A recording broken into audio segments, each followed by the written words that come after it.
Hi everyone! It's me again, Charlene, and welcome to my channel.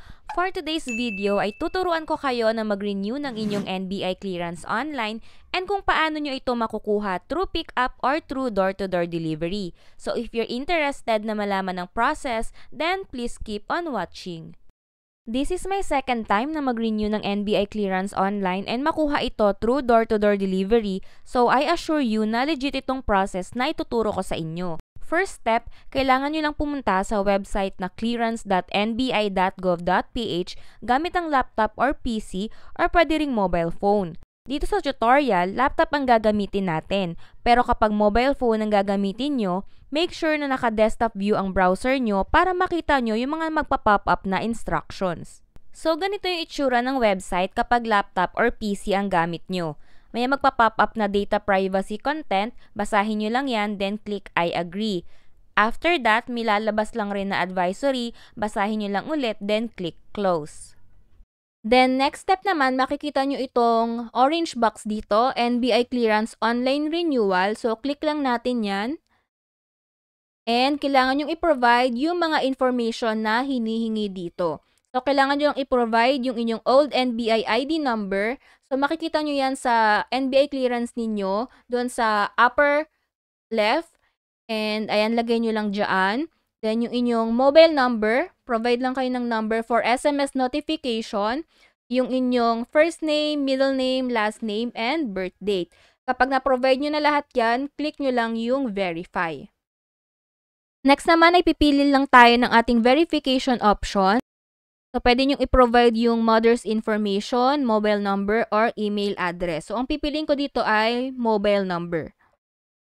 So, ayan. Pag nabigay nyo na yung inyong mobile number, click lang natin yung verify. So, dito na tayo sa delivery method. Meron tayong two options, either through pick-up or through door-to-door delivery. Unahin natin yung pick-up method. Dito, pwede nyo lang i-pick up ang inyong NBI clearance sa UN Avenue, Manila. Kung ang plan nyo ay kumuha ng NBI clearance sa City Hall or malapit na mall sa inyo, ibang process po yung kailangan nyong sundin. And with that, hanap na lang po kayo ng ibang tutorial. Kasi in this tutorial, ito lang po yung pick-up location na available. Para sa instructions ng pick-up method, click nyo lang yung download pick-up instructions, then may lalabas na PDF file, and follow nyo lang kung ano yung sinasabi doon. So, balik tayo dun sa tutorial.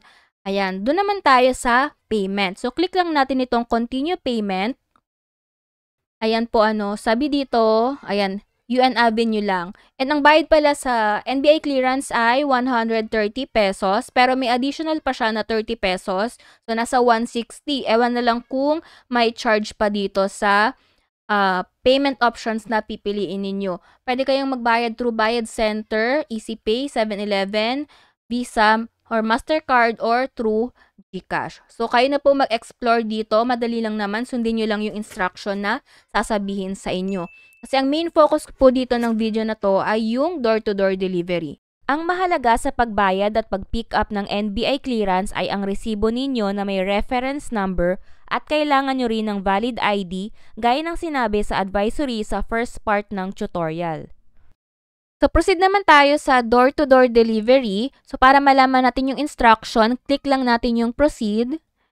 And, mariredirect pala tayo doon sa kanilang delivery service page owned by a third-party service provider kasi meron silang partner para ma-deliver yung ating NBI clearance. So, pag nabasa ninyo yan, ay click lang natin yung I agree.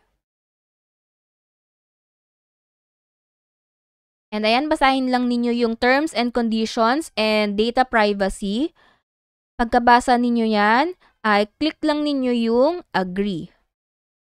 Ang door-to-door delivery ay available within NCR and also outside NCR, pero kapag outside NCR po kayo, kailangan yung i-check once na mag-proceed kayo kung available siya sa area ninyo kasi selected area lang din ang kayang i-cater nito. So next step ay click lang natin yung proceed. So, ayan, makikita nyo na rito yung inyong delivery number. Then, dito na rin kayo magpa-provide ng inyong delivery information. So, basahin nyo rin yung mga disclaimer notice dyan and itong notice dito kasi kapag bayad na kayo, ay hindi nyo na siya ma-refund. Okay, so kailangan nyo lang i-provide yung mga information dito, yung inyong first name, last name, mobile number, and second mobile number, optional naman yan. So, dito naman yung address na ninyo. So, make sure na madodouble check ninyo yung mga information na nilagay ninyo. And kapag okay na, click nyo lang yung I agree to terms and conditions and privacy policy, then click proceed. So, magpo-proceed naman tayo dito sa payment method and makikita nyo sa side na to kung magkano yung babayaran ninyo, which is 360 pesos. Pero initial amount pa lang yan kasi baka merong charge doon sa pipiliin ninyo na payment method. Okay? And ang difference pala nung process dito sa 2023 NBI renewal is kung ano yung amount na babayaran dito, ito na yung fee doon sa delivery at saka doon sa mismong NBI clearance. Sa previous video ko kasi, hiwala yung pagbabayad ng delivery at saka ng NBI clearance. Pero dito, isahang payment na lang. Okay? So, hindi na kayo mahihirapan. Ayan. So, mamili na kayo dito ng inyong payment method. So, ang madalas na pinipili ko dito, itong e-wallet, tapos GCash. Pero kasi dito sa laptop, parang nahirapan akong gamitin yung GCash. Mas okay yata yung GCash kapag mobile phone yung gagamitin ninyo. And dito pala, magkakaroon siya ng additional na 12.60 pesos na service fee. So, total na 372.60 pesos ang babayaran nyo. And dito kasi, nung kinlik ko siya, nag-e-error siya. Kaya, ang ginamit ko na lang ay yung PayMaya. So, papakita ko sa inyo kung paano ako nagbayad sa PayMaya. So, kapag PayMaya yung pinili ninyo, magkakaroon lang siya ng additional na 9 pesos na service fee. So, ang magiging total ay 369 pesos. So, click lang natin yung proceed. And merong lalabas dito na QR code. So, scan lang natin yan sa Maya app natin. Punta lang tayo sa Maya app. Then, scan natin yung QR code kanina. So, pagka-scan natin, ganito lang yung lalabas. Piliin lang natin yung My Wallet to pay. And click natin yung continue. Pagka-click natin ng continue, ganito yung lalabas. Then, click pay now. And ayan, payment successful. So, pwede nyo na rin i-view dito yung inyong receipt. Click nyo lang yung view receipt. And makikita nyo na rin dito yung reference ID ninyo na pwede ninyong magamit sa pag-track kung nasaan na ang inyong NBI clearance. And after nyan, maghintay na lang kayo na ma-deliver to sa inyo. And syempre, once paid na, ay makikita nyo rin yan sa website. So, makikita nyo, payment successful. Nandyan din yung inyong transaction ID or reference ID. Then, sa right side, pwede nyo ilagay yung email or mobile number ninyo. Then, ito nga yung inyong reference number na pwede ninyo ngang magamit sa pag-track kung nasaan na ang inyong NBI clearance. May marireceive din pala kayong text and email upon payment. So, sa email, makikita ninyo yung breakdown ng binayaran ninyo. So, nagbayad kayo ng 200 pesos for the delivery fee and 160 pesos for the clearance fee or ito yung bayad sa NBI clearance ninyo. Kaya naman ang total ay 360 pesos. Once successful na nga ang transaction ninyo ay makaka-receive uli kayo ng isa pang email na merong link kung saan pwede nyong i-track ang inyong NBI clearance.